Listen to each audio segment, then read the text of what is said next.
नमस्कार. आपण 14वा अध्याय बघतोय, गुणत्रय विभाग. आणि पहिल्या 5 श्लोकांमध्ये आता बरेच दिवस सुट्टी झाल्यामुळे थोडासा विषय काय चालला आहे तो सांगते. की भगवंत अर्जुनाला ज्ञान सांगणार आहे. खरं तर दुसऱ्या अध्यायात सांगून झालं आहे नाही का, पण आत्ता परत पहिल्याच सुरुवातीला भगवंत असं म्हणतो की मी तुला असं काही सांगणार आहे, असं उत्तम परमज्ञान सांगणार आहे की ते जाणल्याने या सगळ्या ऋषी मुनींना परमसिद्धी प्राप्त होते. अशी परमसिद्धी प्राप्त होणारं ज्ञान मी तुला सांगणार आहे. आणि ते सांगताना यापूर्वी जे शब्द झालेले आहेत, क्षेत्रज्ञ, पुरुष प्रकृती, शिवशक्ती, यात सगळ्याची परत एकदा ओळख करून दिली. 5व्या श्लोकापर्यंत आपण असं पाहिलं की आपल्या सगळ्यांचा हा परमात्मा म्हणजे पिता आहे आणि हे प्रकृती जी आहे ती आपली माता आहे. आता सगळे माता पिता सगळ्यांचा एकच जरी असला तरीसुद्धा आपल्या सगळ्यांमध्ये फरक आहे. तो जो फरक आहे तो त्रिगुणांचा फरक आहे. आपल्या अध्यायाचा विषय पण तोच आहे. त्यामुळे आपल्यामध्ये असणारे जे 3 गुण आहेत, सत्व रजतम, याचं जे काही प्रमाण आहे ते प्रमाण कसं आहे त्यावर आपलं व्यक्तिमत्व ठरतं. आपली इंद्रिय, आपलं मन, आपली बुद्धी ह्या त्रिगुणांप्रमाणे काम करते. आज आपल्याला 6व्या श्लोकामध्ये सत्वगुणी माणसाबद्दलचं वर्णन करायचं आहे. माऊलींनी केवळ 11 ओव्या या एका श्लोकाला दिले आहेत, पण थोडा विषय आपल्याला समजून घेण्यासारखा आहे, कारण आपल्याला सगळ्यांना सत्वगुणी असायला आवडेल. आपण मागच्या श्लोकात असं पाहिलं की हे तिन्ही गुण याच्यामध्ये श्रेष्ठ कनिष्ठता ठेवण्याची आवश्यकता नाही, कारण हे तिन्ही गुण प्रत्येकात आहेत. प्रमाण वेगळं वेगळं असलं तरी तिन्ही गुणांची आवश्यकता आहे. कोणता गुण कुठे वापरायचा, किती वापरायचा, हे त्या त्या व्यक्तिमत्वावर अवलंबून असतं.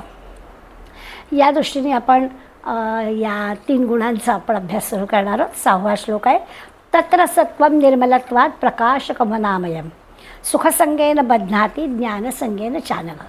इथे निष्पाप अर्जुनाला अनघ असा संबोध वापरला आहे. अनघ याचा अर्थ अर्जुन निष्पाप आहे, त्याच्या मनात एक आणि बाहेर एक असं नाही आहे. त्यामुळे त्याला सांगायला सुद्धा भगवंताला आनंद होतो आहे. त्याला समजून देताना भगवंत विशेष खुश आहे.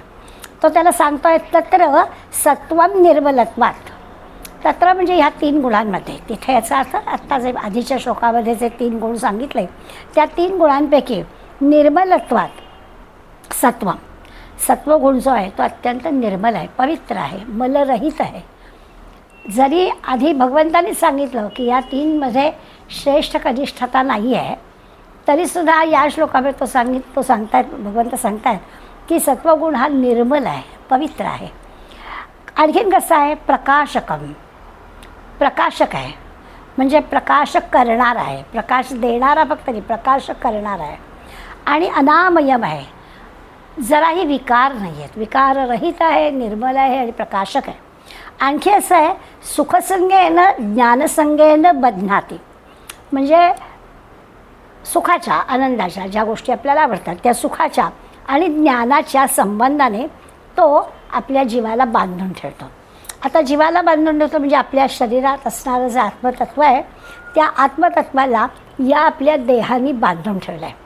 आपण आधीच्या श्लोकात असं पाहिलं आहे आणि उदाहरणासहित आपण पटवून पण दिलेलं आहे की त्या तो आत्मा जरी अगदी विकाररहित असला, तो आत्मा काहीही करत नसला तरीसुद्धा आपल्या सगळ्या देहाच्या गोष्टींचा परिणाम त्याच्यावर असतो. कसा, आपण छान जेवलो की म्हणतो माझा आत्मा तृप्त झाला. आता आत्म्याला काय आहे, तृप्ती, त्याला भूकही लागत नाही, त्याचं तृप्त व्हायचाही प्रश्न नाही, पण तरीही या देहाच्या सानिध्यामुळे, देहाच्या संगामुळे या आत्म्यावरती त्याचा परिणाम होतो आणि तसा आपल्याला तो लक्षात पण येतो. तर हे जे काही बांधून ठेवलं आहे देहानी या आत्मतत्वाला, ते आत्मतत्व कसं आहे तर खरोखरच विकाररहित आहे, तरी त्याला बांधून ठेवलेलं आहे. या सगळ्या सत्वगुणांमधल्या गोष्टी कशा होतात ते आता भगवंत सांगतो. आता त्यांनी अर्जुनाला एका वाक्यात सांगून टाकलं की या 3 गुणांपैकी जो सत्वगुण आहे तो निर्मल आहे, आणखीन कसा आहे तर विकाररहित आहे, प्रकाश करणार आहे आणि तो सुखाच्या, आनंदाच्या, ज्ञानाच्या संबंधाने बांधून ठेवतो. आता बघा, या एका वाक्यात आपल्या लक्षात येईल की सत्वगुण ज्ञानाच्या दृष्टीने बांधून ठेवतो आणि जर समजा आता तमोगुण आहे तर तमोगुण रागाच्या दृष्टीने बांधून ठेवीन, त्या आतल्या आत्म्याला शरीरामध्ये बांधून ठेवतो. म्हणजे आपल्याला राग आला तर त्या रागाचा आपल्या इंद्रियांना डोळे लाल होतात, मुठी वळल्या जातात, श्वास जोरात लागतो, अगदी शरीराला कंप सुटतो. तसं अर्जुनाचं पहिल्या अध्यायात आपण पाहिलं आहे. त्यामुळे आतल्या त्या याच्यावर त्याचा परिणाम होतो. आत्ता सत्वगुणाचा विचार करत असल्यामुळे आपल्याला भगवंत सांगतो आहे, म्हणजे अर्जुना सांगतो आहे की निष्पाप अर्जुना काय होतं, त्या सत्वगुणामुळे सुखाच्या ज्ञानाच्या संबंधाने जीवाला बांधून ठेवलेलं असतं. हा जो आता इथे जीव म्हणजे आत्मा अशा अर्थाने देह जीवाला बांधून ठेवतो, देह आत्म्याला बांधून ठेवतो. सत्वगुणी देह आत्म्याला या अशा सुखाच्या आनंदाच्या ठिकाणी बांधून ठेवतो. संतांच्या चरित्राचा विचार केला तर आपल्याला कळतं की त्यांना तहानभूक नाही हो लागत. त्यांचा सगळा जो काही विचार आहे, त्यांचं जे काही ते सगळं त्या ईश्वराशी जोडलं गेल्यामुळे त्यांना देहाच्या सगळ्या गोष्टी येतच नाहीत. त्याला तहानभूक त्यांचं हरपलेलं असतं. त्यांना सारखा इतरांचा विचार असतो, त्यांना स्वतःचा विचारच येत नाही. आणि त्यामुळे ते अत्यंत सत्वगुणी असणाऱ्या संतांचं आपल्याला दिसतं की त्यांच्या ज्ञानाच्या संबंधानं हा आत्मा त्या देहामध्ये बांधलेला राहतो. आपण जरा समजून घेऊया हे सगळे शब्द आणि मग अर्थातच माऊलींच्या ओव्या. आपण मग अशी म्हटलं की इथे सरळ मनाचा, रुजू मनाचा अर्जुनाला संबोधलं आहे भगवंतानी. खरंच अर्जुन शुद्ध आहे, अगदी म्हणजे त्याच्या अंतःकरणामध्ये सगळी अशी उदात्त भावना आहे. समोरच्या सगळ्या शत्रूंबद्दलसुद्धा त्याला राग नाही आहे. गीता सांगण्यामागचा उद्देशही तोच आहे की त्याला असं वाटतं की नको आहे मला राज्याची आवश्यकता नाही. इतकं सरळ मनाचा अर्जुन आहे. म्हणजे त्याचं बोलणं एक आणि त्याची कृती एक असंही त्याचं नाही आहे. त्याला जसं वाटतं आहे तसं तो भगवंताला सगळं छानपैकी विचारतो आहे. विकाररहित आहे. काम क्रोध हे विकार त्याला नाही आहेत. आणि म्हणून भगवंतानी सुद्धा या आपल्या आवडत्या शिष्याला संबोधन पण अगदी योग्य वापरलं आहे की तो निष्पाप आहे, अनघ. आता जी सत्वगुणाची लक्षणं आपल्याला सांगणार आहेत ती लक्षणं अशी आहेत की तसं म्हटलं तर सत्वगुण दोन प्रकारचा असतो. एक आहे शुद्ध सत्व आणि एक आहे मिश्र सत्व. शुद्ध सत्वगुणामध्ये कसं असतं की अगदी रजतम कमी असतात. सत्वगुणामध्ये, शुद्ध सत्वगुणामध्ये रज आणि तम अजिबात नसतात असं नाही, पण अगदी अल्प असतात. त्यामुळे राग, द्वेष, काम, क्रोध सगळं सगळं थोडं थोडं कमी कमीच असतं. म्हणजे आपण म्हणतो की संतांना की राग येते का, की तुकारामांची उदाहरणं आपल्याला किती किती माहिती आहेत की नुसतं ऐकलं तरी आपल्याला राग येतो की असं कसं यांनी सहन केलं. तर हे सगळं जे की आहे ते शुद्ध सत्वगुणाचं लक्षण आहे की त्यांना राग येत नाही, त्यांना कुठली कामना, कुठली इच्छा नसते, कोणाहीबद्दल त्यांना मत्सर द्वेष नसतो. अगदी अल्प अशी गोष्ट ती रजतमाची असते. कारण देह आहे ते रजतम पण असायला लागतात, पण ते अगदी अल्प असतात. इथे असं त्यांनी आपल्याला म्हटलं आहे की बुद्धीचं सुद्धा म्हणजे अभाव नसतो, पण जसं म्हणजे मला नेहमी असं वाटतं की गोंदवलेकर महाराजांनी एवढं आपल्याला प्रवचनांच्या सहाय्याने किती गोष्टी दिल्या, पण तुम्हा आम्हा शिष्यमंडळींना सांगताना मग त्यांनी सांगितलं काही करू नका, एवढे ग्रंथ वाचण्याची पण आवश्यकता नाही आहे, नाम घ्या बस, बाकी काही करू नका. तर त्या एका नामाने ह्या सगळ्या गोष्टी आपोआप प्राप्त होणार आहेत ही खात्री असल्यामुळे ते आपल्याला सांगतात की काही नाही, फार बुद्धीला काही त्रास देण्याचं कारण नाही, नाम घ्या, आपोआप सगळ्या गोष्टी होते. आणि त्यामुळे ह्याला ना असं आपण म्हणूया की म्हणजे सोनं कसं असतं, रजतम थोडे असतात म्हणजे काय, तर 100% जरी आपण सोनं म्हटलं तरी त्याच्यात इतकी शुद्धता नसते. थोडंसं तरी म्हणजे असं म्हणतात की 99.99% असं ते असतं, थोडंसं तरी त्याच्यामध्ये दुसरा धातू असतो. तसं या शुद्ध सत्वगुणाचं आहे की त्याच्यात थोडासा, अगदी थोडासा रजतम असो.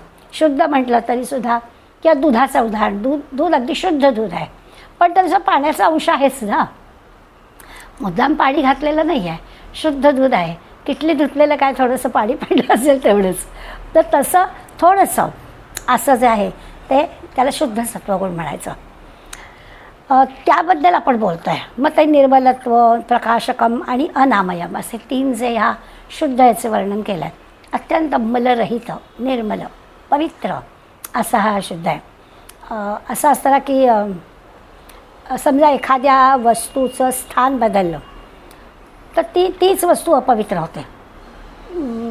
स्थान बदललं की एका पटेलचं उदाहरण आपल्याला देते, म्हणजे आपल्या रोजच्या व्यवहारातलं ते उदाहरण आहे की आपल्या डोक्यावरती केस असेपर्यंत त्या केसामध्ये सौंदर्य आहे, पण घास घेताना जर त्याच्यात केस आला तर आपल्याला चालत नाही. स्थान बदललं, नुसतं स्थान बदललं. तसं या बाबतीत आहे की हा सत्वगुणाचं, शुद्ध सत्वगुण आहे ना, याच्यात एवढंसं सुद्धा मल नसतो. मल जे स्थानसुद्धा बदलून मल येतो तोही नसतो. इतकं पवित्र, इतकं निर्मळ ते असतं.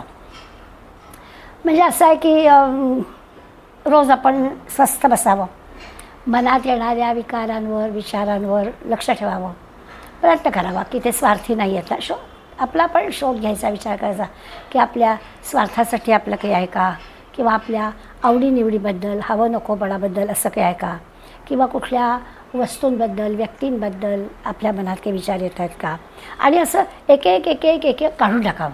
हे सगळंच्या सगळं गेलं की मग म्हणायचं की शुद्ध असं हे झालं. इतकं पवित्र, इतकं मलरहित, कुठलेच विचार म्हणजे स्वार्थाचे तर नाहीच, विकारांचे नाहीच, व्यक्तींचे, वस्तूंचे, हवं नकोपणाचे कसले नाही. फक्त त्या ठिकाणी पवित्र असं संतांचा विचार किंवा परमेश्वराचा विचार असाच असला पाहिजे. त्याच विचाराशी आपण बरं हे नाही जमलं तर नाम घ्यायचं, म्हणजे मन मलरहित पवित्र होतं, असा त्याचा खरा अर्थ आहे. शुद्ध सत्वगुण आपल्यामध्ये येण्यासाठी काय करायचं, आपल्याला लक्षण तर कळलं की काहीही जरी झालं, आता मी स्थान बदललं असं म्हटलं तर स्थान बदलायचा अर्थ काहीही जरी घडलं तरी त्याच्यामध्ये अपवित्रता येत नाही. उदाहरणाने आपल्या लक्षात आलं की पवित्र कुठे आणि अपवित्र कुठे. तसं आपल्या मनामध्ये हे जे काही येत असतात त्यांनी आपला शुद्ध गुण जो आहे, सत्वगुण आहे, तो अपवित्र होत नाही, त्या गुणाला कुठे धक्का पोचत नाही. जसं धान्य निवडलं जातं, आता अलीकडे धान्य निवडावं लागत नाही, पण पूर्वी धान्य निवडायचं उदाहरण देण्याचं कारण त्याच आहे. अगदी आता नुकतीच संक्रांत झाली तर आपल्या लहानपणीसुद्धा आपण पाहिलं आहे की ते तीळ धुवायला लागायचे, वाळवायला लागायचे, घोळायला लागायचे. आता घोळणं हा शब्दसुद्धा गेला आहे, कारण तर लागतच नाही.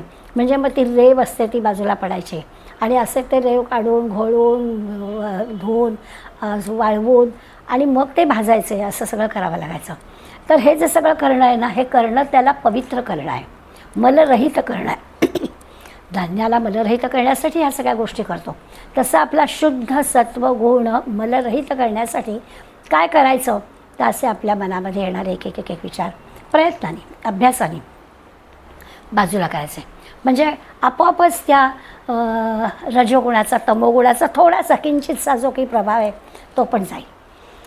दुसरा शब्द आहे प्रकाशकम, म्हणजे आता प्रकाशित करणारा, म्हणजे असं स्पष्टपणानं दाखवणारा. किती स्पष्टपणानं, आत्ता अगदी गुगल मीटच्या सहाय्यानं का होईना आपण एकमेकांना पाहतो आहे. आता या ठिकाणी आपण एकमेकांना पाहताना प्रकाश आहे, प्रकाशकम असा शब्द आहे ना, प्रकाश आहे. समजा आपण एकाच एक बघतो आहे, या एकाच्या जागी माझ्या शेजारी किंवा तुमच्या शेजारी आणखीन कोणी माणसं बसली तरीसुद्धा प्रकाश कमी पडायचा किंवा प्रकाश वाढवावा लागेल असं काही नाही आहे. तेवढ्याच प्रकाशामध्ये एकाच वेळेला आपण आणखीन मंडळीसुद्धा तीच गोष्ट पाहू शकतो आहे. माणसं वाढली म्हणून आपल्याला काही आणखीन ट्यूबलाईट लावावी लागत नाही. प्रकाश या शब्द प्रकाशकम ह्याचा अर्थ काय, तर तो प्रकाश देणार आहे, ज्याला तो प्रकाश देतो आहे, ज्याच्यामुळे तो प्रभावी होतो आहे. म्हणजे आपण हल्ली असतं ना, खोलीतून बाहेर पडलं की आपोआप दिवे बंद होतात, म्हणजे ते विसरणं, बटन बंद करायला वगैरे आता काही भानगड नाही. तर असं होतं की तिथून आपण बाजू झालो किंवा आपण पंख्याच्या जवळची टाळी वाजवली तर पंखा सुरू होतो, अशा काही काही गोष्टी असतात. तर याचा अर्थ काय, तर त्या तेवढ्या परिसरात आपण आलो की ती गोष्ट होते. प्रकाशामुळे आपल्याला वस्तू दिसते, प्रकाशकम जो काही हे आहे. पण त्या प्रकाश जो आहे त्या प्रकाशामुळे वस्तू दिसते. प्रकाश जर असं नाही म्हणत की मी आहे तर इथे चांगल्याच गोष्टी घडल्या पाहिजे. जसं आपण द्रष्टा असणाऱ्या सूर्याचं नेहमी उदाहरण देतो की आकाशात सूर्य आहे, सूर्य सगळं पाहतो आहे. लहान मुलांना आपण सांगतो ना, देवबाप्पा पाहतो आहे. हां, तर देवबाप्पा पाहतो आहे, तो देव काही आपल्याला दिसत नाही, पण आपल्याला असं वाटतं की हा देव पाहतो आहे. पण तो आपल्याला थांबवणार नाही आहे, सूर्यवरनं सगळं पाहतो आहे, पण आपण काही गैर गोष्ट करतो आहे, तो सूर्याजवळ थांबवण्याची कला नाही आहे. त्याच्या प्रकाशामध्ये काय करायचं ते तुम्ही ठरवायचं. तसं इथे आहे की हा प्रकाशकामध्ये तो दोघांमध्ये आला आहे, त्या प्रकाशामुळे आपण एकमेकांना दिसतो आहोत. पण प्रकाश नावाची काही गोष्ट नाही आहे, दृश्य गोष्ट नाही आहे. प्रकाश ही गोष्ट अशी आहे, म्हटलं तर अदृश्यच आहे, की त्या प्रकाशामुळे आपल्याला वस्तू दिसते, त्या प्रकाशामुळे आपल्याला एकमेक आपण दिसतो आहे. म्हणजे तो त्याचा गुण आहे. पारदर्शकता तो असल्यामुळे आपण दिसतो आहे, गोष्ट खरी आहे. तर तो त्याचा गुण आहे. काचेचा, पाण्याचा पारदर्शकता हा गुण आहे. प्रकाशापेक्षा मर्यादित स्वरूपात आहे. छान स्वच्छ नितळ पाणी असेल तर त्याच्यात आपला चेहरा आपल्याला दिसतो. तर तो प्रकाश ज्या वस्तूवर पडेल ती वस्तू आपल्याला दिसते. म्हणजे प्रकाश असं नाही म्हणणार की ज्ञानेश्वरीचा अभ्यास करत असलात तरच मी येतो, दुसरा काही तुम्ही पत्ते खेळणार असाल तर मी काही येणार नाही असं तो म्हणत नाही. त्याच्याजवळ त्यांनी यायचं, काय करायचं ते तुम्ही ठरवायचं. मुलांनी काय वाचावं हे पालकांनी ठरवायचं. अभ्यासाच्या वेळेला अभ्यास करायचा तर ते त्याच्या हातात काय पुस्तक आहे हे पालकांनी पाहायचं आणि पालकांनी ठरवायचं की त्याचं योग्य काय आहे, अयोग्य काय आहे, तो कोणत्या प्रकारचं वाचन करतो आहे हे ठरवायचं पालकांनी. असं हे आहे. म्हणजे मगाशी जसं मलरहित असं राहता आलं पाहिजे. इथे प्रकाशकमला आपल्याला आपल्या हातात काही प्रकाश असणं एवढंच आपल्या हातात आहे. त्या प्रकाशामुळे ज्ञान होणार आहे का तर नाही होणार. त्या प्रकाशात तुम्ही काय करताय तुम्हाला ठरवायचं आहे. त्यामुळे प्रकाशकम त्या प्रकाशामुळे, सूर्यामुळे, ट्यूबलाईटमुळे आपण एकमेकांना दिसतो आहे. आपल्याला जे काही करायचं आहे ते आपण करू शकतो आहे, परंतु त्याचं आपल्या करण्यावर बंधन नाही आहे. असं जे ज्ञान होतं ते सत्वगुणामुळे होतं. आता आणखीन थोडासा बारकाईने विचार केला तर आपल्या लक्षात येईल की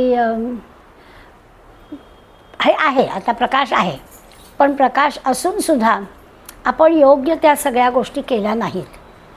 म्हणजे विजेवर चालणारी सगळी यंत्र आहेत, ते विजेवर चालणारी यंत्र आपण काय आता PC चालू केला किंवा योग्य पद्धतीने आकडे येत आहेत ना, म्हणजे व्हिडिओ चालू केला, असं सगळं ते सगळं करायचं आहे ना, हे त्या आपल्या बुद्धीवर अवलंबून असतं. काय करायचं हे बुद्धीवर अवलंबून असतं. आणि त्यामुळे प्रकाशकम असं म्हटल्यानंतर आपल्या लक्षात येईल की प्रकाश देणारा सत्वगुण आहे. आता थोडं आणखीन आज जाऊन विचार करूया. प्रकाश देणारा सत्वगुण आहे, प्रकाश काही करणार नाही आहे. मग या म्हणजे आता 24 तासाचा वेळ आहे, क्षणभर असा विचार करूया. त्या 24 तासाचा वेळ आपल्याला सगळ्यांना सारखा आहे. त्या वेळामध्ये सत्वगुणी माणसांनी काय करायचं, अन्य माणसांनी काय करायचं ते ती माणसं ठरवतात आणि त्याप्रमाणे आपण करतो. महिला दिनाचा दिवस आहे तर ज्ञानेश्वरीला सुट्टी देऊया का, किंवा आज आपण सगळ्यांनी बाहेर जेवायला जाऊया का, प्रपोजल अनेक येतात. आपण कुठलं मान्य करायचं ते त्या त्या वेळेला किंवा त्या त्या माणसाच्या वरती अवलंबून आहे. तर असा हा जो विवेक आहे, प्रकाशकम प्रकाश टाकणार आहे. सत्वगुण चांगल्या गोष्टीवर प्रकाश टाकणार आहे. खरं आपल्याला जो प्रकाश देणाऱ्या गोष्टी सूर्यापासून घरातल्या दिव्यांपर्यंत अगदी समयी पणतीपर्यंत माहिती आहेत, त्या वस्तूवरती प्रकाश टाकतात. तसं या बुद्धीमध्ये असणारा गुण आपल्या ज्ञानावर प्रकाश टाकतो. प्रकाशकम आपल्याला उदाहरण म्हणून फक्त आपण ह्या सगळ्या गोष्टी घेतल्या. जसं सत्वगुण मलरहित आहे तसा सत्वगुण प्रकाश टाकणारा आहे. सत्वगुणी माणूस योग्य तो निर्णय घेईल आणि त्याप्रमाणे काम करेल. म्हणजे जशी प्रकाशामुळे वस्तू, व्यक्ती काय समोर गोष्टी असतील त्या स्पष्ट दिसणार आहेत, तसं सत्वगुणामुळे जो काही विवेक विचार निर्माण होईल तो आपल्याला दिसेल. म्हणून सत्वगुणाला प्रकाशक म्हटलं आहे. थोडंसं समजून घ्यायला अवघड आहे. मी आपलं सूर्यापासून लाईटपर्यंत उदाहरणं दिली आणि तो लाईट आपण कसा वापरतो आहे त्याच्यावर आपल्याला छान दिसणं. म्हणजे आता आपण एकमेकांशी बोलतो आहे तर आपण समजा लाईट कमी असला तर तुम्ही मला लगेच की मला ते आज नीट चेहरा दिसत नाही हो किंवा तुमचा आवाज येत नाही हो. हे जसं प्रकाशाचं काम आहे, विजेचं काम आहे, तसं सत्वगुणाचं काम काय, तर आपल्या मनातल्या चांगल्या विचारांवर तो सत्वगुण प्रकाश टाकतो. म्हणून सत्वगुणाला प्रकाशक म्हटलं आहे. हे जे 3 आहेत, निर्मलत्व किंवा आता म्हटलं ते प्रकाशक आणि अनामयम विकाररहित, हे 3 गुण सत्वगुणाचे आहेत ना. हे 3 लक्षणं सत्वगुणाची आहेत. मग सत्वगुण प्रकाशक आहे म्हणजे काय, तर त्या सत्वगुणी माणसाच्या त्या मनामध्ये येणारे जे विचार आहेत, मॅक्झिमम सत्वगुण आहे. अगदी थोडासाच रजतम आहे, त्या थोड्याशा रजतमाला वरती येऊच देत नाही. आणि तो सत्वगुण असा प्रकाशक आहे की तो चांगल्याच विचारांना वरती आणतो. गोष्ट खरी आहे, सत्वगुणामुळे विवेक असतो त्याच्याजवळ, आणि त्यामुळे जे काही विषय मनात येतात ते असे क्षणभंगूर राहतात. ते फार काळ टिकत नाहीत, चटकन बाजूला करता येतात. आपल्या काकडरतीच्या किती किती मजा व्हायच्या ना, की काकडरतीला अगदी 6ला आपण सुरू करायचो आणि मग 6पर्यंत वेळ असायचा ना. तेवढ्या वेळामध्ये आपल्याला किती किती व्यावहारिक बोलायचं असायचं. आणि मग गंमत वाटायची की अरे खरंच आपण आलो आहे काकडरतीसाठी आपण, पण तो रजतम थोडा थोडा असतो ना, मग तो आपल्याला असं बोलतं करतो, लगेच आपल्या लक्षात येतं. आणि म्हणून क्षणभंगूर येतात, विषय येत नाही तसं नाही, पण ते क्षणभरच टिकतात. आणि पुन्हा लगेच आपण सत्वगुणी माणूस पुन्हा लगेच त्या परमेश्वराच्या किंवा त्या चांगल्या विवेकाच्या विचाराच्या कामाकडे जातो. आता हाच महत्त्वाचा म्हणजे सत्वगुण जाणायचा विषय साधकाला आहे, लक्षात येतो.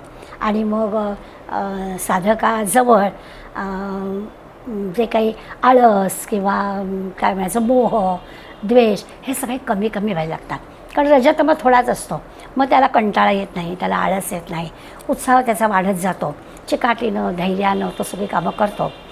त्याची जे काही त्या साधकाचं ध्येय आहे त्या ध्येयाकडे त्याची वाटचाल होते. आणि ते जे काही त्याला प्रकाशक म्हणायचं सात्विक गुणांमुळे हे सगळं त्याला स्पष्टपणानं जी काही ईश्वराची उपलब्धी आहे, जे काही आपल्या साधनेचं ध्येय आहे ते त्याला, ते जे उद्दिष्ट आहे ते त्याला गाठता येतं. म्हणून सत्वगुणी माणसाला त्यांनी प्रकाशक असं म्हटलं आहे. शुद्ध सत्वगुण चालला आहे आपला. आपण दोन्ही मिश्र सत्वगुणाचा पण विचार करणार आहोत. जसं असतं ना की प्रयोगशाळेमध्ये किती किती तास काम करणारी, अगदी तहानुभूक विसरणारी माणसं असतात. अगदी प्रयोगशाळेत काय की आपण दूरदर्शनवर किंवा अशा सिनेमामध्ये काम करणाऱ्या अनेक मंडळींचं वर्णन ऐकतो की त्यांना इतके तास काम करावं लागतं की 20-20 तास ते त्यांना झोप मिळत नाही, त्यांना जेव्हा खायला मिळत नाही. अगदी शूटिंग जिथे चाललेलं असतं त्या ठिकाणी त्यांना उन्हाचा पावसाचा सगळ्याचा विचार करावा लागतो. तर हे सगळं, किंवा आपण आणखीन गिर्यारोहक म्हणूया, कुठलंही काही एखादं ध्येय आपल्याला गाठायचं असेल तर या सगळ्यांचे जे काही ते मिळवण्यासाठी जे प्रयत्न असतात ते सुद्धा सत्वगुणाच्या प्रकाशकामुळेच होतात. त्यामुळे असं काही नाही आहे.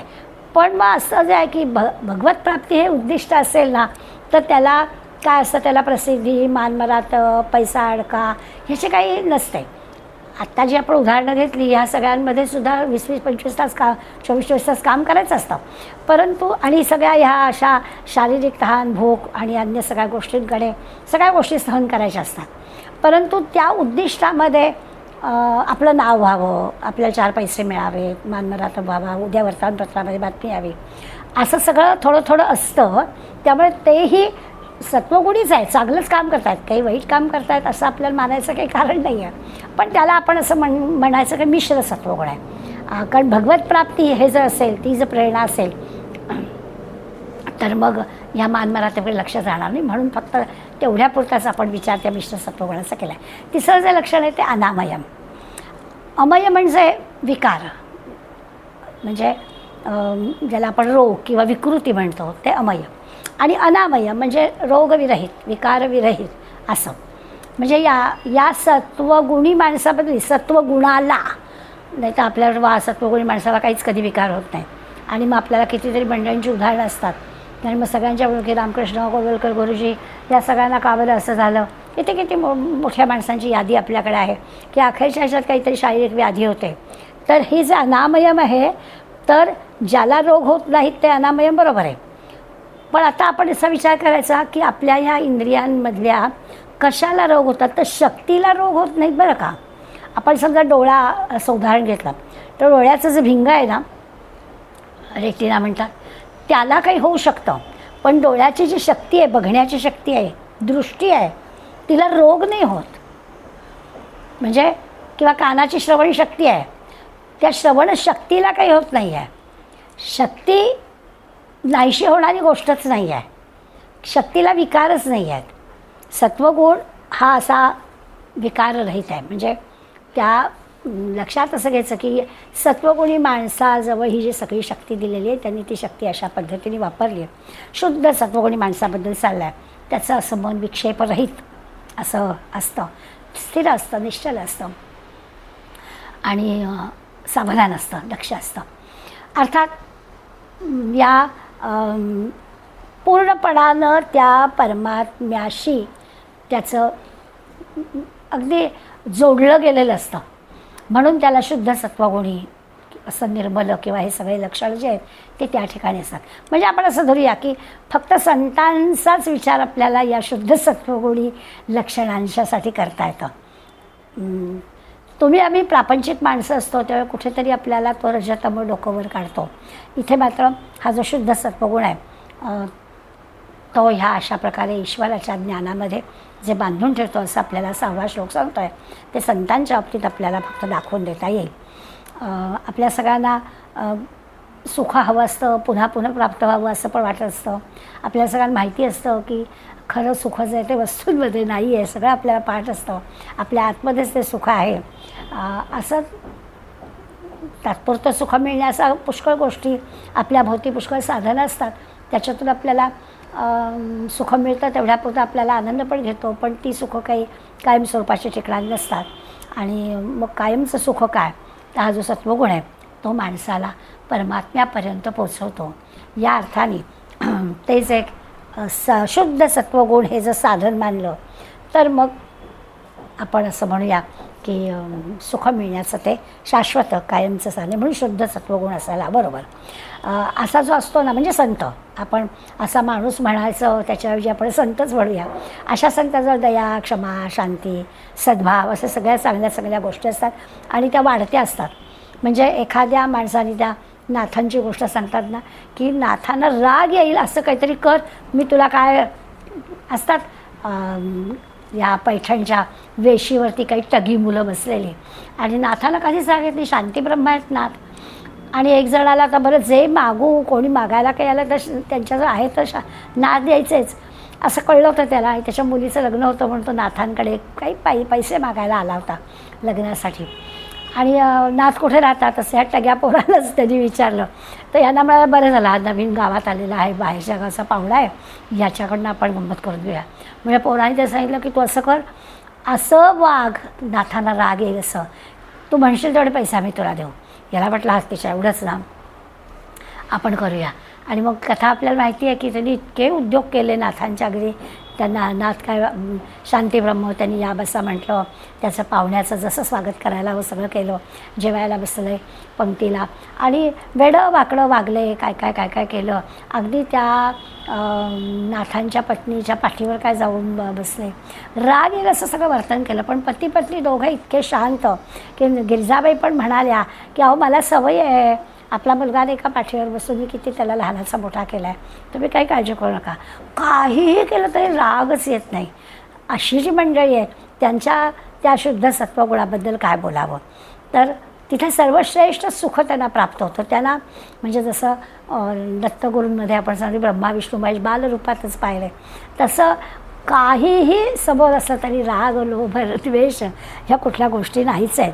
आता हे जे काही आहे त्यांनी सुखप्राप्ती होते. मग आपण नुसतं असं म्हणूया की शुद्ध सत्वगुणाने सुखप्राप्ती होते.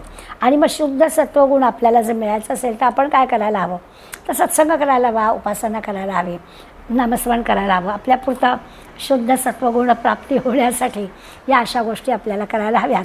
आणि संत मंडळी मात्र ते मोठं प्रत्यक्ष उदाहरण त्यांचं आपल्याजवळ आहे. आता या सगळ्यांमुळे काय होईल, उपासनेमध्ये, सत्संगामध्ये किंवा नामस्मरणामध्ये आपण जर एकाग्रता मिळवली किंवा या पद्धतीने आपण गेलो तर जे सुख मिळतं ते सर्वश्रेष्ठ असतं. म्हणजे आता त्या सुखाचा आपल्याला अनुभव नाही, आपण एक काम म्हणून ती गोष्ट करतो आहे, आपण सत्संगात जातो आहे, आपण उपासना म्हणून जे काही ठरवलं आहे ते करतो आहोत किंवा आपण नाम घेतो आहोत, या सगळ्या गोष्टी एक दैनंदिन काम या दृष्टीने आपण करतो आहे. जेव्हा या सगळ्यातलं सुख आपल्याला मिळेल, या सगळ्यातला आनंद आपल्याला मिळेल, तेव्हा आपल्या लक्षात येईल की विषय सुखापेक्षा हा आनंद विशेष आहे.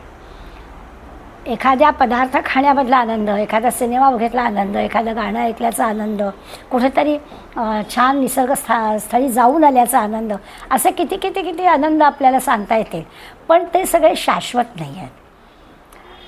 आणि हा उपासनेतला, सत्संगातला किंवा नामस्मरणातला जो आनंद आपल्याला मिळायला लागला तर तो जो आनंद आहे तो शुद्ध सात्विक आनंद आहे असं म्हणेन. आता असं आहे की या मार्गानंच आपल्याला जायचं आहे, तेव्हा अडकायचं कुठेच नाही आहे. अगदी उपासना, सत्संग, नामस्मरण जरी म्हटलं तरी पण ही सगळी साधनच आहेत. त्यामुळे इथे थांबलं तर पुढे जाताच येणार नाही. ही पण गोष्ट खरी आहे की आपल्याला भगवंतापर्यंत, परमात्म्यापर्यंत पोचायचं आहे, तर ह्या साधनांच्या मार्गानं प्रगती कशी होते आहे तिकडे पण आपलं लक्ष पाहिजे. सत्वगुणामध्ये हेही होऊ शकतं. म्हणजे आपण या तिन्ही गुणांचा अभ्यास केल्यावर आपल्याला भगवंत सांगणार आहेत की तिन्ही गुणांच्या पलीकडे आपल्याला जायला पाहिजे. म्हणून आत्ताच आपण हे करून ठेवायचं की ह्या सगळ्या गोष्टी केल्या तर शुद्ध सत्वगुणाची प्राप्ती होईल. शुद्ध सत्वगुणामुळे आपल्याला सुख प्राप्त होतं, शाश्वत सुखाचा अनुभव आपल्याला मिळतो. पण मग इथे थांबायचं नाही आहे, कारण इथे थांबलं तर ही साधनं आहेत, त्या साधनांमध्ये आपण अडकलो असो, याच्याही आपल्याला पलीकडे जायचं आहे. म्हणजे आपण म्हणतो ना, आज जप छान झाला, आज अगदी बरं वाटलं, आज कशी पूजा अगदी छान झाली, आपण 8 दिवस काकड आरती केली सगळ्यांच्या, मग आता उद्या आपल्याला अगदी आठवण होईल नाही काय, तर ह्या सगळ्या उपासनेमध्ये आपल्याला आनंद वाटतो. छान ध्यान होणं, छान जप होणं, छान पूजा होणं, छान सत्संग होणं, छान एखाद्या ग्रंथाचं आपण ठरवल्याप्रमाणे अभ्यास होणं, जी वेळ ठरवली त्या वेळेला विष्णू सहस्त्रनाम म्हणून होणं, अशा ज्या काही सगळ्या गोष्टी आपण ठरवलेल्या असतात त्या सगळ्या वेळच्या वेळी झाल्या की आपल्याला आनंद वाटतं, समाधान वाटतं, सुख वाटतं. अगदी बरोबर आहे. पण हा जो काही सुखाचा अनुभव आहे हा आजच्यापुरता मर्यादित झाला, छान वाटलं, उद्या वेळ मिळणार आहे की नाही कोण जाणे, असं नाही. तर हा आनंद सारखा मिळायला हवा असेल तर या साधनात न अडकता, ह्यात पण आसक्तीत न राहता, ह्या पण आसक्तीत राहायचं नाही आहे. कारण त्याचं कारण आपल्याला असं आहे की आपण सगळेजणं प्रापंचिक मंडळी आहोत, त्यामुळे आपला रोजचा दिवस वेगळा असतो. त्या ह्या सुखाचा अनुभव, शाश्वत सुखाचा अनुभव या प्रपंचामध्ये आपल्याला मिळतो असं नाही. याच्यासाठी हा आनंदाचा अनुभव आपण आपला कायम टिकत नाही, तो टिकवायचा असेल, परमात्म्यापर्यंत पोचायचं असेल तर या साधनांमध्ये आपल्याला अडकता येणार आहे. आपण अशी कल्पना करूया की छान सत्संग चाललेला आहे, आपण म्हणतो छान वाटतं आहे, कल्पना करायची की पुण्यार्थी काकूंच्या घरी आपण बसलो आहे, ज्ञानेश्वरीचा अभ्यास चाललेला आहे, छानपैकी कोणीतरी सुंदर अभंग म्हटलेला आहे, आपण पण ऐकतो आहे, अगदी आत बाहेर प्रसन्न आहे, मनही प्रसन्न आहे, अन्य कुठलेही दुसरे विचार येत नाही आहेत, अगदी शांत आपण आहोत. आणि अचानक लाईट गेले. आता तो आनंद टिकला का? क्षणार्धात काय झालं तर ती प्रसन्नता, ती शांती, क्षणापूर्वी अगदी सगळं छानच होतं. त्या सत्संगाचा एक सामुदायिक आनंद आपण घेत होतो. पण या मार्गानं जायचं असेल तर ह्या अशा येणाऱ्या अडचणींमुळे आपल्या शांतीचा भंग होणार नाही, याचाही विचार आपल्याला या शुद्ध सत्वगुणामध्ये करायला सांगितला आहे. आपल्याला एवढ्या तेवढ्यावरनं पुरतं. शांतीचा प्रत कमी व्हायला फार काही वेगळं व्हावं लागतं असेल, काहीही बारीकशी गोष्ट झाली, अगदी घंटाईच्या देवळामध्ये छान गीता चालली आहे आणि भान नसणारी मंडळी ठाण पण जाऊन घंटा वाजवतात की एक सेकंडभर आपण छानपैकी डोळे भेटून अध्याय म्हणत असतो, जे आपण होतो बारीकसं पुरतं आपल्याला काही. त्याच्यासाठी दुसरा कोणीतरी खोकलं की पटकन तिसरं कोणीतरी पाणी देतं, तेवढं आपल्याला पुरतं. तर अशा सगळ्या गोष्टी ज्या आहेत ह्या आपल्या सुखाच्या, आनंदाच्या प्रतवारी कमी करतात. आणि म्हणून आत्ता इथे आपण लक्षात सात्विक गुणाबद्दल विचार, सत्वगुणाबद्दल चालला आहे म्हणून आपण हे सत्संग, उपासना वगैरे वगैरे गोष्टींचंच उदाहरण घेतो आहे. पण यामध्ये सुद्धा किंचितशा परिस्थितीने किंचितच्या परिस्थितीच्या बदलाने बिघाड होऊ शकतो. हे जर आपण समजून घेतलं तर या बिघडणाऱ्या गोष्टी आपल्या हातात नाही आहेत, त्याचं बंधन ठेवायचं नाही, म्हणजे मग आपण याच्यामध्ये अडकणार नाही. की खरोखरच मी यापूर्वी पण कदाचित उदाहरण दिलं असेल विनोबा भाव्यांचं, की काय ऊन असू दे, पाऊस असू दे, थंडी असू दे, त्या खडकावरती झोपून राहिले. म्हणजे रात्री प्रचंड थंडी आणि दुपारी तो खडक तापलेला, सणसणून ताप आला, पण त्या देहाला जर आपल्याला हे सगळं सहन करायची ताकद द्यायची असेल तर 3 दिवस 3 रात्री हा माणूस खडकावर झोपला. तेव्हा भारतभर पदयात्रा करताना या हिमालयात जाऊ देत, म्हणजे अति थंडीत जाऊ देत, तरी त्यांचे ते कपडे एवढेच होते आणि उन्हाळ्याच्या दिवसात गेले तरीसुद्धा त्याला कशाचाच त्रास नाही. तर हे सगळं फार मोठ्या माणसांसाठी झालं, पण आपल्याला लक्षात येईल. दुसरं असं होतं की ही जी बंधनं आहेत, म्हणजे ह्या बंधनात आपण न अडकण्याचा प्रयत्न करायचा. हळूहळू तो रजतम कमी कमी कसा होईल, हा सत्वगुणाची लक्षणं आपल्याला ही सांगितली. दुसरं ज्ञानसंज्ञानं म्हटलं आहे. ज्ञानामुळे काय होतं, ज्ञानामुळे मन शांत होतं, एकाग्र होतं, आपल्याला तो विषय चटकन समजतो.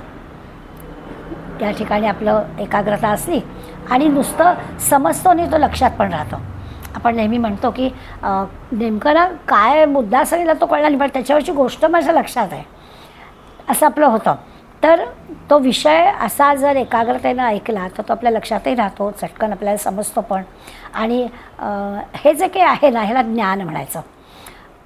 बरं, पुन्हा याचा काही अहंकार पण होता का, आणि मलाच काय तो समजला, किंवा ही क्षमता फक्त माझीच आहे, असं जर वाटू लागलं तर परत त्याचे गुण कमी होते.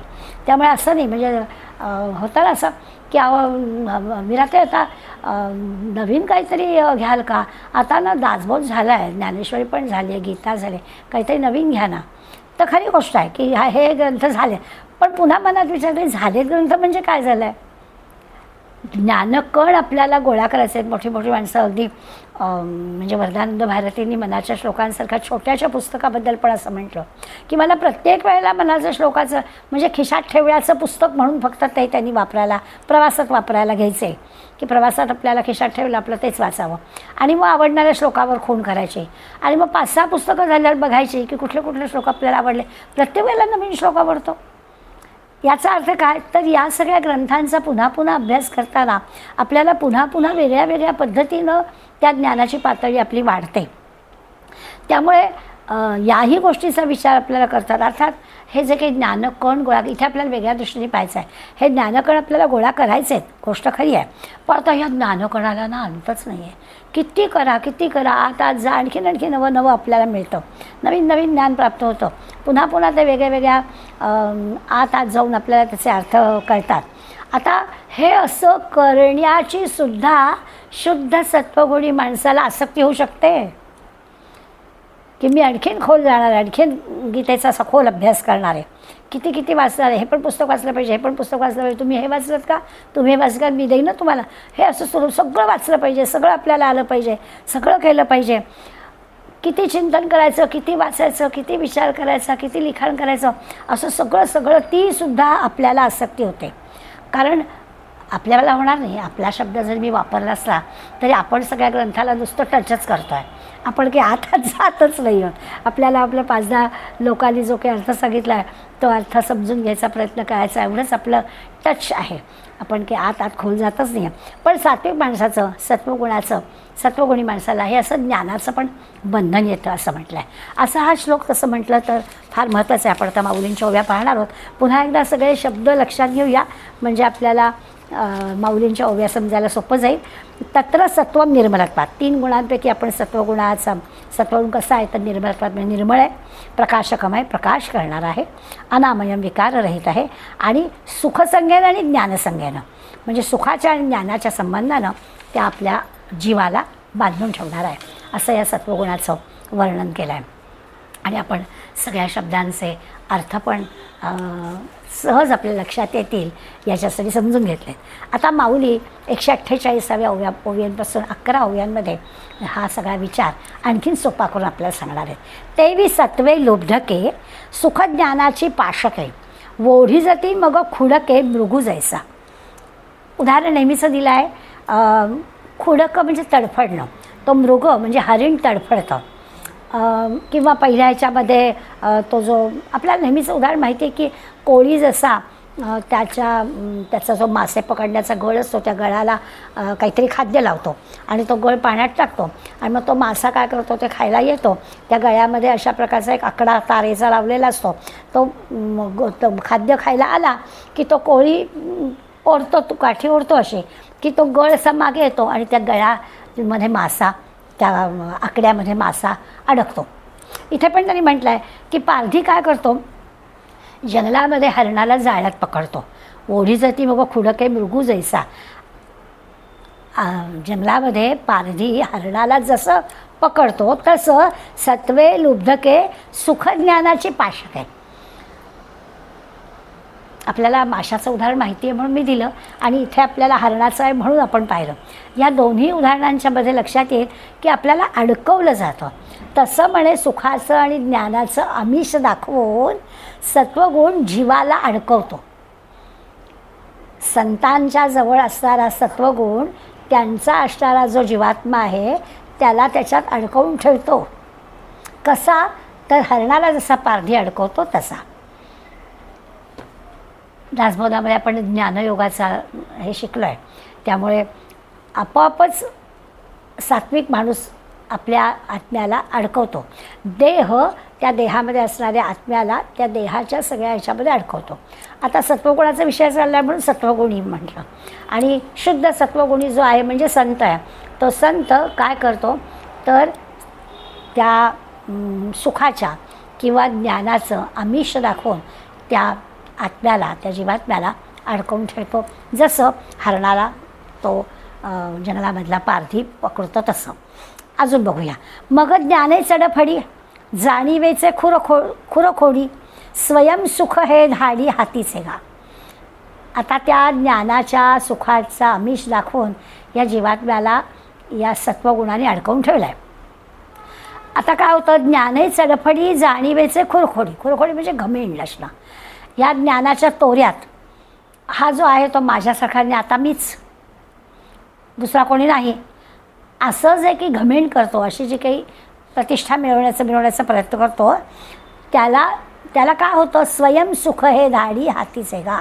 त्याच्या स्वाधीन असणारं सुख नाहीसं होतं. जर या शुद्ध सत्वगुणाची अशा प्रकारची थोडी म्हणजे अशी वाढली की घमेंड वाढली तर मग काय होतं, तर त्या शुद्ध सत्वगुणाचा पण काही उपयोग होत नाही. अगदी स्पष्ट शब्दात माऊली सांगितलं, ही एवढी महत्त्वाची आहे. मग ज्ञाने चढफडी जाणीवेचे खुरखोडी स्वयं सुख हे धाडी हातीचे का. चांगला हातातोंडाशी आलेला सुखाचा घास आहे तो असा जातो निघून. कशामुळे, तर त्या ज्ञानाचा तोरा मिळवला जातो, त्याची घमेंड येते म्हणून. तेव्हा विद्यामाने तोखे लाभ मात्रे हरिखे मी संतुष्ट हेही देखे श्लाघो लागे. मग ते म्हणतात विद्यामाने तोखे म्हणजे त्या बुद्धीचा, विद्येचा गौरव करायचा. लाभ मात्रे हरिखे, आणि ती विद्या आपल्याला मिळाली आहे म्हणून स्वाभाविक हरखून जायचं, आनंदित व्हायचं. आपल्याला ज्ञान प्राप्त झालं आहे त्याचा स्वाभाविकच आनंद होणारच, तसा आनंद प्राप्त करायचा.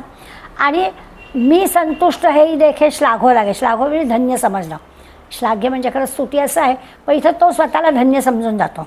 मीच काय तो समाधानी, मीच काय तो शांती आहे, असं आपलं आपणच तो स्तुती करायला लागतो. थोडासा जो काही लाभ होतो त्यांनी आपला आपणच तो स्तुती करायला लागतो. त्या शुद्ध सत्वगुणाचा सुद्धा काय होतो तो असून सुद्धा काय काय होतं. म्हणून संतांना फक्त हे जमतं, बाकीच्या जमत नाही, असं लक्षात येईल की असं सगळी विद्या प्राप्त झालेली आहे आणि ह्या विद्येचा नाही म्हटलं तरी त्याचा आनंद पण, त्याचं सुख पण त्याला मिळालेलं आहे, की त्याचं समाधान झालं. पण तेवढ्यामुळे त्याला इतका हर्ष होतो, इतका अभिमान, इतका अहंकार येतो की मीच कसा तो शांतीचा अनुभव घेणारा, मीच काय तो समाधानाचा अनुभव घेणारा, असं तो आपली स्तुती करायला लागतो. श्लाघो लागे म्हणे भाग्य ना माझे आजी सुखिये नाही दुजे विकार अष्टके फुंजे सात्विक असेनी. म्हणजे तो म्हणतो की मीच कसा भाग्यवान आहे बघा, भाग्य ना माझे, माझ्यासारखं दुसरं कोणीच नाही, सुखी आहे नाही तुझे, माझ्यासारखा मीच सुखी. विकाराष्टके फुंजे सात्विकाचे ते, आणि सात्विक विकारांच्या पण अभिमानानं फुगतो. म्हणजे बाकीच गर्वाने फुगायला हवे असेल तर सत्वगुणांचा सुद्धा असा गर्व अहंकार होतो, याची जाणीव आपल्याला, म्हणजे खरं सत्वगुणाची लक्षणं सांगता अशी सांगितली आहेत. आणि मग मात्र असं की असं घडतं.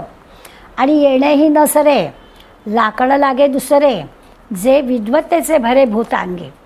लाकडं लागणं म्हणजे काहीतरी मागे एखादं लचांड येणं. मग ते म्हणतात की एवढ्याने संपत नाही, आणि येणे की न सरे, एवढ्याने संपत नाही. बरं काय घडतं तर असं काहीतरी मागे लागतं, एखादं लचांडला लागे दुसरे लांबकडं, जे विद्वत्तेचे भरे भूतांगे.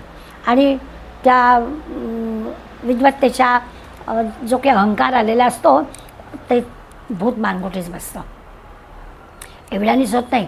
तर त्या सत्वगुणामुळे मिळालेली जे काही बुद्धी आहे आपल्याला, आणि आपण कसं इतरांपेक्षा काहीतरी वेगळे आहोत, याचा एक अहंकार, याचा एक अभिमान असा मानेवर बसतोच. आपणचे ज्ञानस्वरूप आहे, ते गेले हे दुःख नव आहे, की विषय ज्ञाने होये गगना एवढा. बरं आपण ज्ञानस्वरूप आहोत, हा ते गेले हे दुःख नव आहे, स्वतः ज्ञानस्वरूप आहो याचा विसर पडला आहे, आणि ज्याचं त्याला काहीच वाटत नाही. मग काय होतं, इतर विषयांच्या ज्ञानाने तो फुगतो.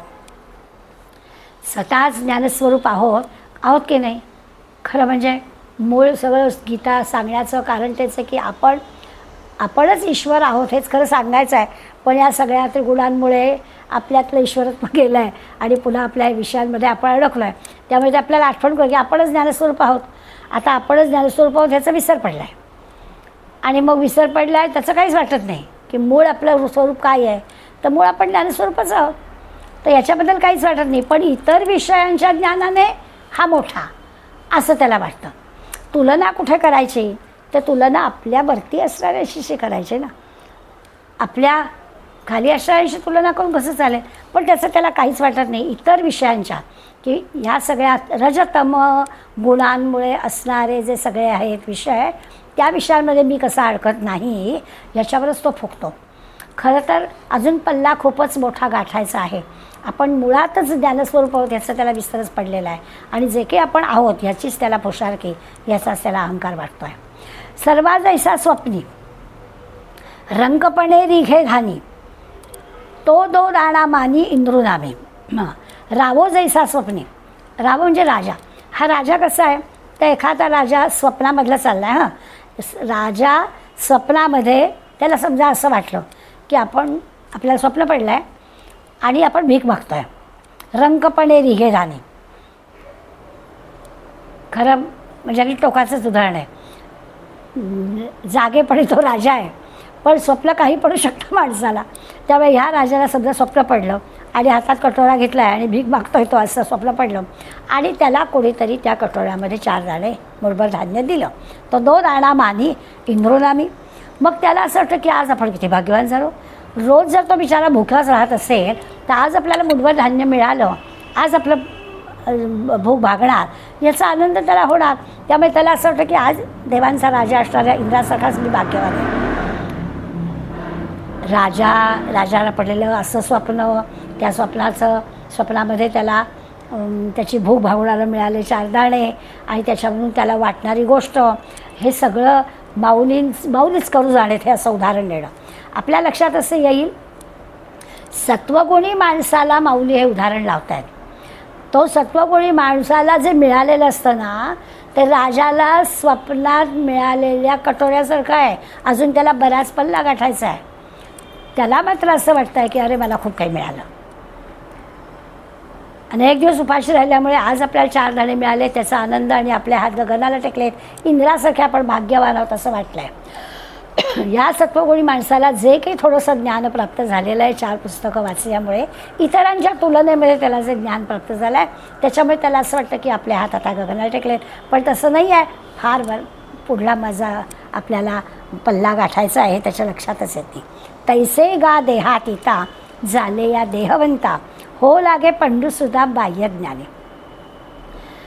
अर्जुनाला ते सांगतायत की काय होतं बघ, वस्तुतः देहामध्ये असणारा तो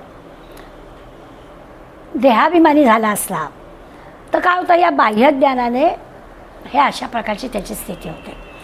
त्याला काहीच करायचं नाही आहे, पण या बाह्य ज्ञानाने जे काही देहाला प्राप्त होतं त्याच्यावरून आतला काही सांगू शकत नाही ना, हे चुकीचं आहे काय बरोबर आहे ते काहीच होत नाही. त्यामुळे खरं कसं आहोत आपण, म्हणजे त्या आत्म्याचा विचार तो देहातीत आहे, देहाच्या पलीकडे आहे. त्याला काही तो देहात आहे आणि देहात नाही असं, तो सगळीकडे आहेच आहे.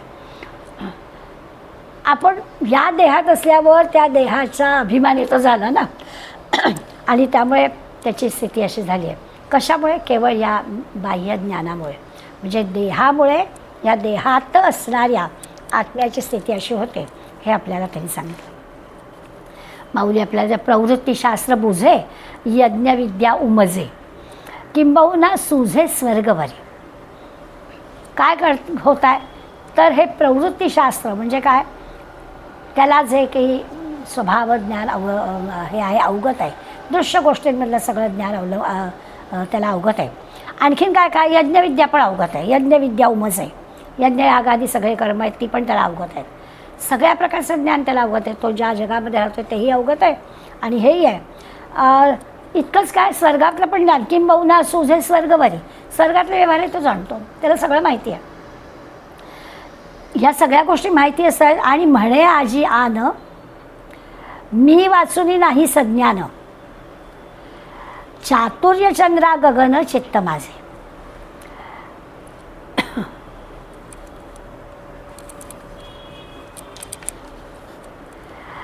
पुढल्या शब्द म्हणतात आणि म्हणे आजी आन. माझं हे दिसत नाही आहे का?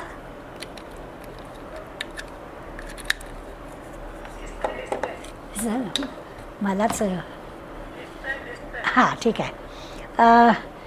आणि म्हणे आजी आन म्हणजे माझ्यासारखा दुसरा कोणी नाही, मी वाचुनी नाही सज्ञान, माझ्यासारखा दुसरा कोणी नाही, माझ्यासारखा कोणी हुशार नाही. चातुर्य चंद्रा गगन चित्त माझे. आणि चंद्राला जसं प्रकाशमान करायला सूर्य लागतं, तो काही स्वयंप्रकाश नाही, त्याला सूर्याकडून प्रकाश घ्यावे लागतं. तसं लक्षात घ्यायचं की मला हे सगळं देणारं कोण आहे. म्हणून जरी किती माझ्यासारखा ज्ञाता दुसरा कोणी असं म्हटलं तरी त्यांनी लक्षात घ्यायला पाहिजे की हा मला ज्ञाता करणारा कोणीतरी आहे. त्या चातुर्यचंद्रा गगनचित्त माझे. तसं घडतं की त्या चंद्राला जसं प्रकाशमान होण्यासाठी सूर्य लागतो तसं हे त्याला विस्मरण होत आहे. आणि इथे तो सत्वगुणाला वाटतं की माझाच मी प्रकाशक आहे, माझ्यामुळेच हे सगळं होतं आहे. की त्या चंद्राला पण कदाचित लक्षात येत नाही ना की आपण स्वयंप्रकाश नाही होत, आपल्याला त्याच्याकडून प्रकाश मिळतो आहे.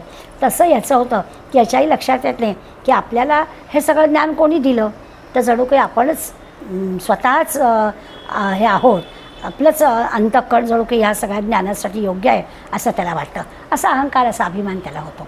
ऐसे सत्व सुख ज्ञानी जीवासी लावणी कानी बैलाची करी वाणी पांगुळाची या. आता अशा याप्रमाणे आता एवढी सगळी उदाहरणं सांगितली याप्रमाणे हा सत्वगुण काय आहे, सुख आणि ज्ञान या त्याच्या दोऱ्या आहेत.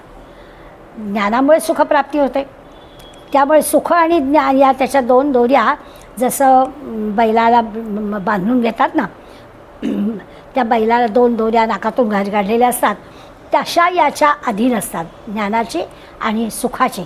कारण त्याला सुख हवं आहे तर त्याला ज्ञान हवं आहे आणि त्याला पक्क माहिती आहे सगळं ज्ञान आहे म्हणून मला ते सुख मिळतं. तो सगळ्या त्या दोन्ही दोऱ्या आपल्या अधीन ठेवतो. आणि हाची शरीरी रजे जी यापरी बांधीजे ते अवधानी सांगीजे. आणि याच देहाला आता दुसरा गुण आला पुढला रजोगुण. तो रजोगुण कसा बद्ध करतो ते मी आता तुम्हाला सांगणार. म्हणजे या सत्वगुणी माणूस हा अशा अहंकाराने स्वतःच मोठा एक आहे असं म्हणून कसा रजोगुणाकडे जातो हे आपल्याला कळेल. आणि रजोगुणात हा बद्ध कसा होतो ते माऊली आपल्याला पुढल्या ह्याच्यात सांगणार आहे. त्या सत्वगुणाची लक्षणं आपल्याला सांगितली, पण सामान्यपणानं ही सगळी लक्षणं ज्या अंगीकारताना नेमकं कसं अडकायला होतं ते आपल्याला या श्लोकामध्ये भगवंतांनी सांगितलं. आता आपण अशा पद्धतीनं या ज्ञानाचा आणि सुखाचा विचार करताना ज्या त्या आत्मतत्वाला बांधून ठेवलं असं म्हणतो तेच आत्मतत्व बद्ध कसं होतं रजोगुणामध्ये ते आपण पुढल्या श्लोकात बघूया. धन्यवाद.